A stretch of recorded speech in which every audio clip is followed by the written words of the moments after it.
बिस्मिल्लाहिर्रहमानिर्रहीम, अस्सलाम वालेकुम। वेलकम टू उम्मीद टीवी यूट्यूब चैनल। दोस्तों, 1955 वो साल था जिसमें एक सुपर पावर दूसरी सुपर पावर कंट्री को मात देते हुए बादलों से ऊपर स्पेस तक जा पहुंचा। और इसी तरह डिफरेंट कंट्रीज इन दोनों सुपर पावर से इंस्पिरेशन लेती हैं और दुनिया के मुख्तलिफ ममालिक में स्टार्ट होता है स्पेस मिशन। दोस्तों, साल 1947 की बात है। वर्ल्ड वार 2 को खत्म हुए 2 साल ही गुजरे थे कि अमेरिका और सोवियत यूनियन के दरमियान तनाव बढ़ने लग रहा था। वर्ल्ड वार 2 के बाद अमेरिका और सोवियत यूनियन दुनिया की 2 सुपर पावर्स बनकर उभरी, लेकिन इन दोनों की पॉलिटिकल आइडियोलॉजी में बहुत बड़ा क्लैश पाया जाता था। इनकी आपस में पॉलिटिकल आइडियोलॉजी में तसादम की वजह से कोल्ड वार की शुरुआत हुई। इस वक्त ये दोनों ममालिक अपने न्यूक्लियर वेपन्स को और ताकतवर बनाने की कोशिश कर रहे थे। 1945 वो साल था जिसमें अमेरिका ने न्यूक्लियर पावर हासिल कर ली और इसके ठीक 4 साल बाद 1949 को सोवियत यूनियन न्यूक्लियर हथियार रखने वाला दूसरा मुल्क बन गया। 6 अगस्त 1945 को अमेरिका ने वर्ल्ड वार 2 के दौरान हिस्ट्री में पहली दफा एटॉमिक बम हिरोशिमा जापान पर चलाया, जिससे बहुत तबाही का सामना करना पड़ा।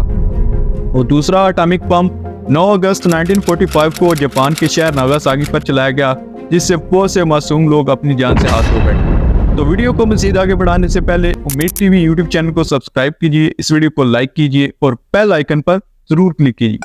अमेरिका और सोवियत यूनियन, जो कि एक दूसरे के राइवल्स थे, दोनों ममालिक एक इंटरकॉन्टिनेंटल बैलिस्टिक मिसाइल की डेवलपमेंट करने लग रहे थे। एक ऐसे मिसाइल जिसे इस्तेमाल किया जा सके न्यूक्लियर हथियारों को डिलीवर करने के लिए एक हिस्से से दूसरे हिस्से, सोवियत यूनियन से अमेरिका या अमेरिका से सोवियत यूनियन पर। इन इंटरबैलिस्टिक मिसाइल्स को इतने लंबे फासले को कवर करने के लिए बेसिकली बाहर की स्पेस में रॉकेट लॉन्च करना पड़ता था।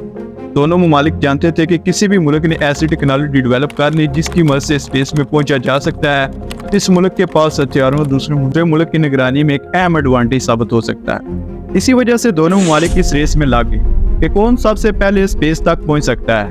1955 को अमेरिका अनाउंस करता है कि हम स्पेस में आर्टिफिशियल सैटेलाइट लॉन्च करना चाहते हैं, और दूसरी तरफ अमेरिका के हरीफ सोवियत यूनियन ने कहा कि वो भी स्पेस में आर्टिफिशियल सैटेलाइट लॉन्च करना चाहते हैं। इसके करीब 2 साल बाद अक्टूबर 1957 को सोवियत यूनियन ने अपने मुखालिफ सुपर पावर अमेरिका को मात देते हुए बादलों से ऊपर स्पेस तक जा पहुंचा और अपना पहला satellite Sputnik artificial satellite launch करके दुनिया में एक नई तारीख रकम कर। इसके ठीक 1 माह बाद सोवियत यूनियन ने एक और स्पुतनिक 2 के नाम से सैटेलाइट भेजी स्पेस में। इस दफा इस सैटेलाइट में एक लिविंग एनिमल कुत्ता था जिसका नाम था लाइका। अमेरिका ने सोवियत यूनियन के असर और रसूख को कम करने के लिए जनवरी 1958 को एक्सप्लोरर 1 के नाम से स्पेस में अपनी पहली आर्टिफिशियल सैटेलाइट लॉन्च की।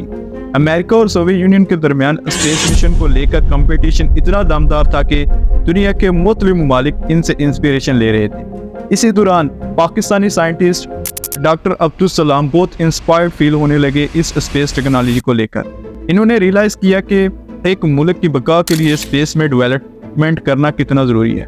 सोवियत यूनियन के आर्टिफिशियल सैटेलाइट लॉन्च के बाद American president John F Kennedy NASA, जो कि एक अमेरिकन स्पेस अदारा है, मून पर ह्यूमन लैंडिंग का मिशन टास्क देते हैं नासा को। इस मिशन के लिए अमेरिका को इंडियन ओशन के करीब ममालिक की मदद से एटमॉस्फेरिक कंडीशन को एनालाइज करने की जरूरत है।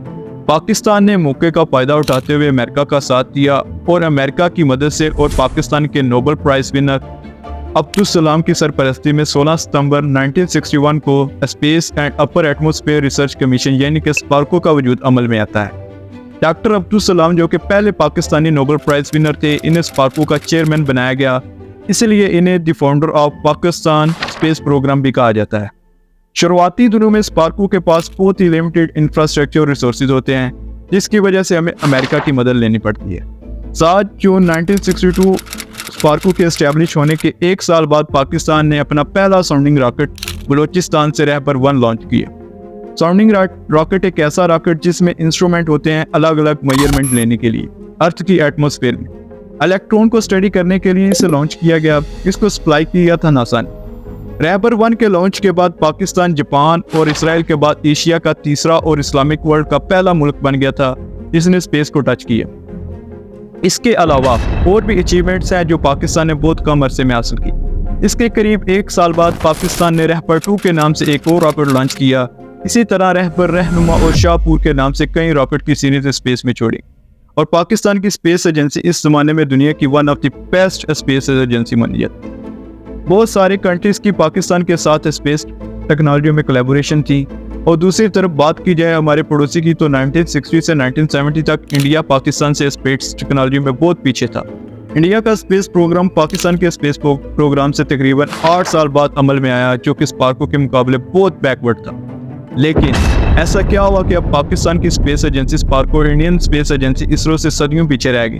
तो बात है 1970 की। ईस्ट और वेस्ट पाकिस्तान में बहुत सी सियासी गलतियां की गई, जिससे मुल्क भर में पॉलिटिकल इंस्टेबिलिटी पैदा हुई और ईस्ट पाकिस्तान में आज़ाद रियासत के हक में आवाज़ बुलंद होने लगी। 1971 की पाक इंडो वार में पाकिस्तान को ईस्ट पाकिस्तान से महरूम होना पड़ा और इसी तरह बांग्लादेश का क़याम अमल में आया। इस वजह से मुल्क में अफरा तफरी की सी सूरत हाल थी, जिसकी वजह से पाकिस्तान को स्पेस प्रोग्राम को एकदम ब्रेक लगी। 1947 को इंडिया, अमेरिका, रूस, बरतानिया, फ्रांस और चाइना के बाद दुनिया का न्यूक्लियर पावर रखने वाला छठा मुल्क बन गया। साउथ एशिया में न्यूक्लियर पावर का इंडिया के पास होने से पाकिस्तान के बका के लिए एक बड़ा चैलेंज बना। जुल्फिकार अली भुट्टो, जो कि इस वक्त पाकिस्तान के प्रेसिडेंट थे, इन्होंने इंडियन न्यूक्लियर प्रोग्राम को लेकर कहा कि हम पाकिस्तानी गैस खा लेंगे, भूखे रह लेंगे, लेकिन न्यूक्लियर पावर जरूर हासिल करेंगे। इसके सिवा कोई रास्ता नहीं। न्यूक्लियर पावर की दौड़ में पाकिस्तान स्पेस प्रोग्राम को ब्रेक लग गई। स्पार्को के तमाम बड़े साइंटिस्ट को न्यूक्लियर हथियारों की डेवलपमेंट के लिए पाकिस्तान एटॉमिक एनर्जी कमीशन की तरफ लगा दिए गए। स्पार्को पाकिस्तान मिलिट्री के अंडर चली गई और स्पार्को का चेयरमैन एक एरोस्पेस साइंटिस्ट की बजाय एक मिलिट्री ऑफिसर को बना दिया, जिसे स्पेस इंडस्ट्री का इल्म तक न था। और इन दहाइयों में स्पार्को में बहुत बड़ा इनहला और ब्रेन ड्रेन पैदा हुआ, जिसकी वजह से हम आज तक स्पेस टेक्नोलॉजी को ठीक तरह कैरी नहीं कर पाए।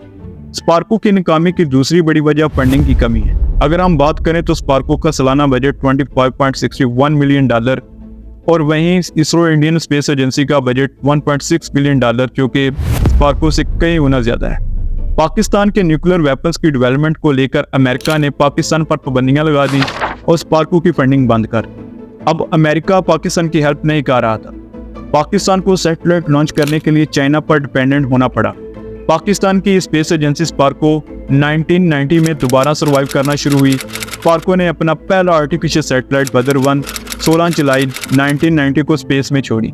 इसका साइज रूस के पहले लॉन्च होने वाले सैटेलाइट स्पुतनिक से बड़ा था और पाकिस्तान स्पेस सैटेलाइट बेचने वाला पहला इस्लामिक मुल्क बन गया। यह सैटेलाइट मुकम्मल तौर पर पाकिस्तानी साइंटिस्ट और इंजीनियर्स ने तैयार किया था।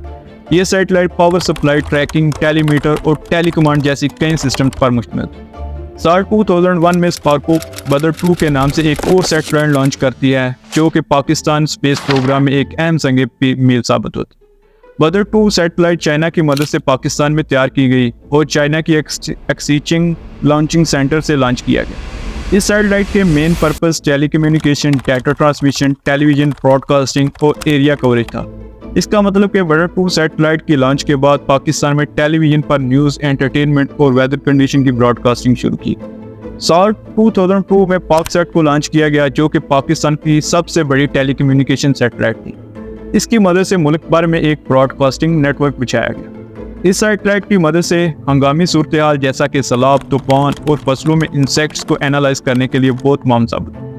पहले इस सैटेलाइट का नाम पाकसेट-1 रखा गया। साल 2011 को इसमें मजीद फीचर्स ऐड की गई और इसका नाम रिप्लेस करके पाकसेट-1R रखा गया। इसी तरह स्पार्को को आस्ता आस्ता टेक्नोलॉजी में आगे बढ़ रहा है और साल 2018 को PRSS-1 और साल 2022 को पाकसेट MM-1 लॉन्च करता है। लेकिन एक बात इंपॉर्टेंट है कि स्पार्को को प्रायोरिटी ना मिलने की वजह से स्पार्को इसरो का मुकाबला न कर सकी। प्रेजेंट डेज में जहां इस वक्त पाकिस्तान के पास स्पेस में छोड़ी 6 सैटेलाइट्स हैं, वहीं इंडिया के पास स्पेस में तकरीबन 124 सैटेलाइट्स हैं, जो कि हमसे कहीं ज़्यादा हैं। मेरी राय में किसी भी स्पेस एजेंसी का डाउनफॉल इस कंट्री की टॉप मैनेजमेंट में डिसरप्शन का रिजल्ट होती है। एक्मे प्रोग्राम स्पार्को की नाकामी की वजह नहीं बना, बल्कि मिसमैनेजमेंट स्पार्को की तबाही का जरिया बनी। किसी भी डिपार्टमेंट की डेवलपमेंट मैनेजमेंट की प्रायोरिटी और वर्कर्स की मोटिवेशन से मुमकिन होती है, लेकिन शायद स्पार्को में ये चीज़ें 1917 के बाद ख़त्म होना शुरू हो। तो वीडियो को ख़त्म करने से पहले उम्मीद टीवी यूट्यूब चैनल को सब्सक्राइब कीजिए, इस वीडियो को लाइक कीजिए और कमेंट सेक्शन में अपनी राय का इज़हार ज़रूर कीजिए।